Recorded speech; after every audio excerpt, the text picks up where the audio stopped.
चलो समाते हैं। Hey guys, कैसी है मेरी ऑसम ऑडियंस? सो बहुत सारे डीएम्स और कमेंट्स आते हैं about investing, specifically mutual funds को लेकर। प्राजक्ता, ये म्यूचुअल फंड्स क्या होते हैं? म्यूचुअल फंड सही है, बट कैसे? इतना कॉम्प्लेक्स लगता है, डर लगता है पैसा डूब गया तो। आई गेट इट गाइस, हम सब ने ये सुना है, but it sounds like some super difficult financial rocket science, right? But trust me, it's not. आज ना हम इस टॉपिक को एकदम सिंपल भाषा में ब्रेक डाउन करेंगे। Think of me as your financial bestie, जो आपको सब कुछ आराम से समझाएगी। No jargon, no complicated terms, बस simple straight up बातें। Let's make this money talk easy and dare I say fun. तो सबसे पहले, what exactly is a mutual fund? Forget all the heavy duty definitions for a second. Imagine आप और आपके सारे दोस्त मिलकर एक बहुत बड़ी यम्मी पिज्जा पार्टी करना चाहते हो, लेकिन एक पूरा पिज्जा अकेले ऑर्डर करना थोड़ा महंगा पड़ रहा है। तो आप सब क्या करते हो? सब लोग थोड़े थोड़े पैसे कंट्रीब्यूट करते हो, राइट? कोई 50 देता है, कोई 100। फिर इन सारे पैसों को मिलाकर यानी पूल करके आप एक बड़ा सा पिज्जा ऑर्डर करते हो। म्यूचुअल फंड बिल्कुल वैसा ही है। बहुत सारे लोग आपकी और मेरी तरह थोड़ा थोड़ा पैसा एक साथ डालते हैं, इससे एक बड़ा सा पूल ऑफ मनी बन जाता है। अब इस जमा किए हुए पैसे का क्या होता है? यहाँ आते हैं फंड मैनेजर्स, जो बेसिकली इन्वेस्टमेंट के चेफ्स हैं। ये प्रोफेशनल एक्सपर्ट्स होते हैं जिनका काम ही है पैसों को मैनेज करना। वो इस पूल ऑफ मनी को अलग अलग जगह इन्वेस्ट करते हैं, जैसे कुछ पैसा शेयर मार्केट की बड़ी कंपनीज स्टॉक्स में, कुछ गवर्नमेंट बॉन्ड्स में और कुछ गोल्ड में। जैसे आपका पिज्जा एक्सपर्ट डिसाइड करता है कि कौन से टॉपिंग्स बेस्ट रहेंगे, वैसे ही फंड मैनेजर डिसाइड करता है कि पैसा कहाँ इन्वेस्ट करना है ताकि वो ग्रो करे। So in simple words, a mutual fund is a professionally managed basket of investments funded by many investors. Simple, right? तो इसका फायदा क्या है? सोचो, अगर आपको अकेले इन्वेस्ट करना हो तो आपको अकेले ही सारी रिसर्च करनी पड़ेगी, प्लस बड़े कंपनीज की शेयर्स खरीदने के लिए बहुत सारा पैसा लगेगा। बट म्यूचुअल फंड्स के थ्रू आप सिर्फ 500 रुपये से भी शुरू कर सकते हो। आपको एक साथ बहुत सारे स्टॉक्स और बॉन्ड्स का छोटा सा हिस्सा मिल जाता है।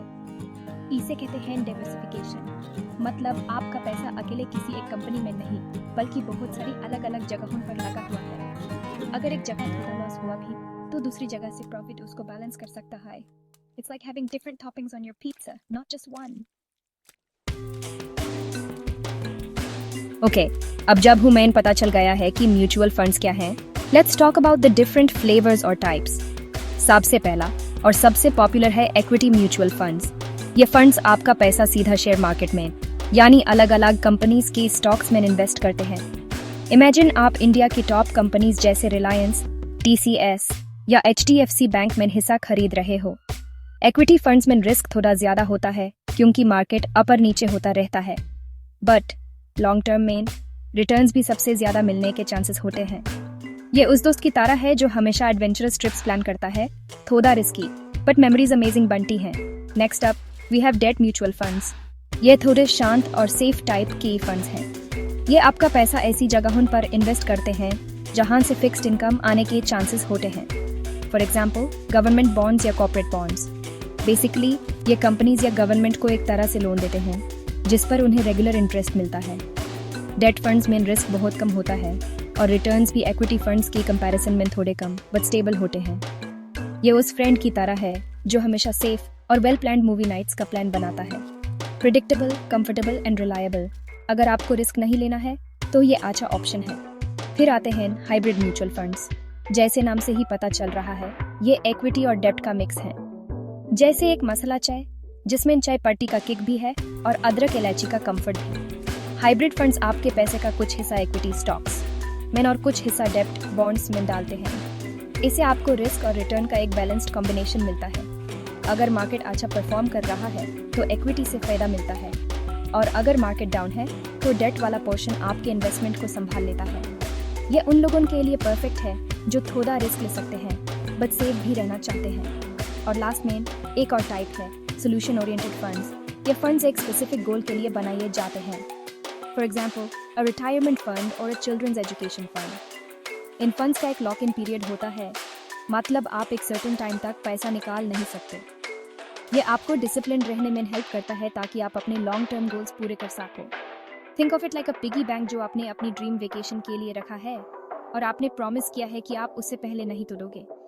ये आपको अपने फाइनेंशियल गोल्स तक पहुंचाने में हेल्प करता है। सो आप अपने लाइफ गोल्स के हिसाब से फंड चूज कर सकते हो। चलो अब बात करते हैं उस सवाल की जो सबके मन में होता है, कौन सा फंड सबसे अच्छा है, इसका पास्ट परफॉर्मेंस कैसा है। ये चेक करना बहुत इंपॉर्टेंट है। पास्ट परफॉर्मेंस देखने से आपको आइडिया मिलता है कि फंड ने पिछले कुछ सालों में कैसा परफॉर्म किया है। क्या उसने कंसिस्टेंटली अपने इन्वेस्टर्स को अच्छे रिटर्न्स दिए हैं। एएपी ये इन्फॉर्मेशन आराम से ऑनलाइन फाइनेंशियल वेबसाइट्स या एप्स पर देख सकते हो। वो आपको 1 साल, 3 साल, 5 साल का रिटर्न दिखाते हैं। ये ऐसा है जैसे आप किसी मूवी की रेटिंग चेक कर रहे हो। अगर रेटिंग अच्छी है तो आपको लगता है कि मूवी अच्छी होगी। परफॉर्मेंस देखना एक स्टार्टिंग पॉइंट है, लेकिन और ये बहुत इंपॉर्टेंट है, हमेशा याद रखो, past performance is not a guarantee of future returns. ये म्यूचुअल फंड्स की दुनिया का गोल्डन रूल है। सिर्फ इसलिए कि एक फंड ने पिछले 5 साल में बहुत अच्छा परफॉर्म किया, जरूरी नहीं कि वो आगे भी वैसा ही करेगा। मार्केट कंडीशंस चेंज होती हैं, इकोनॉमी बदलती है, कभी कभी फंड मैनेजर भी बदल जाता है। इसलिए पास्ट परफॉर्मेंस को एक गाइड की तरह यूज करो, गारंटी की तरह नहीं। ये ऐसा है जैसे आप अपने फेवरेट क्रिकेटर को देख रहे हो। उसने पिछले मैच में सेंचुरी बनाई थी, बट क्या वो हर मैच में सेंचुरी बनाएगा? No guarantee, right? तो फिर क्या देखें?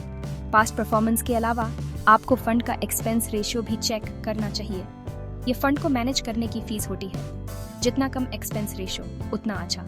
ऑल्सो देखो कि फंड मैनेजर कौन है और उनका एक्सपीरियंस कैसा है। और सबसे इम्पोर्टेंट, ये देखो कि फंड का इन्वेस्टमेंट स्टाइल आपके रिस्क लेने की कैपेसिटी से मैच करता है या नहीं।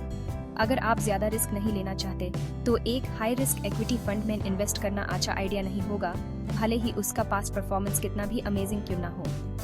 अपने रिस्क एपेटाइट को समझो। So the process should be holistic. Don't just get blinded by high numbers from the past. एक स्मार्ट इन्वेस्टर की तरह सोचो, सारे फैक्टर्स को कंसिडर करो। जैसे आप ऑनलाइन शॉपिंग करते वक्त सिर्फ प्रोडक्ट की फोटो नहीं देखते, आप रिव्यूज पढ़ते हो, सेलर रेटिंग देखते हो, मटेरियल चेक करते हो। वैसे ही म्यूचुअल फंड चूज करते वक्त past performance, expense ratio, fund manager के एक्सपीरियंस और सबसे इम्पोर्टेंट आपकी अपनी फाइनेंशियल गोल्स और रिस्क टॉलरेंस, इन सब चीजों को ध्यान में रखो। This balanced approach will help you make a much better and more informed decision for your financial future. Okay, तो अब इन्फॉर्मेशन तो बहुत हो गई, but the biggest question is शुरू कैसे करें? सबसे पहले relax, it's easier than you think.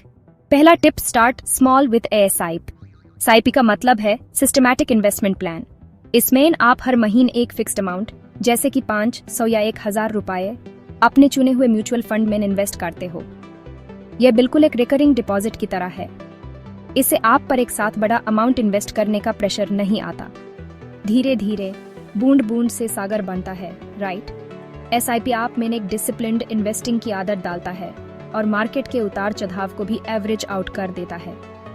दूसरा सवाल जो लोग पूछते हैं, क्या मुझे इसके लिए एक एक्सपर्ट की जरूरत है? Not necessarily. आजकल बहुत सारे यूजर फ्रेंडली एप्स हैं जिनके थ्रू आप आराम से अपना केवाईसी प्रोसेस कंप्लीट करके इन्वेस्टिंग शुरू कर सकते हो।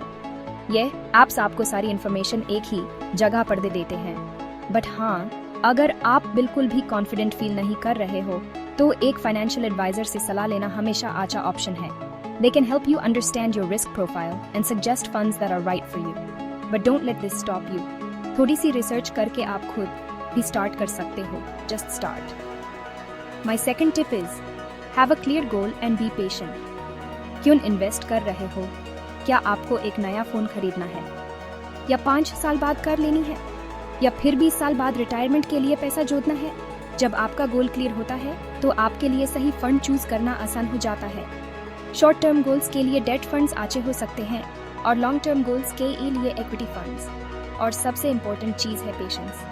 Mutual funds get rich quick scheme नहीं है, ये get rich slow and study scheme है। अपनी इन्वेस्टमेंट्स को ग्रो होने का टाइम दो, रोज रोज मार्केट को चेक करके पैनिक मत करो। So in the end, investing is not as scary as it seems. It's a journey of making your money work for you, ताकि आप अपने dreams पूरे कर सको। Start small, be consistent, and stay invested for the long term. गलतियां होंगी, पर आप उनसे सीखोगे। The most important step is the first step. तो आज ही थोड़ी रिसर्च करो, एक अच्छा सा फंड देखो और अपनी साइप शुरू करो। You've got this. और कोई भी सवाल हो तो you know where to find me. Comments में पूछो। Until next time, be smart, be safe, and keep investing. Love you all.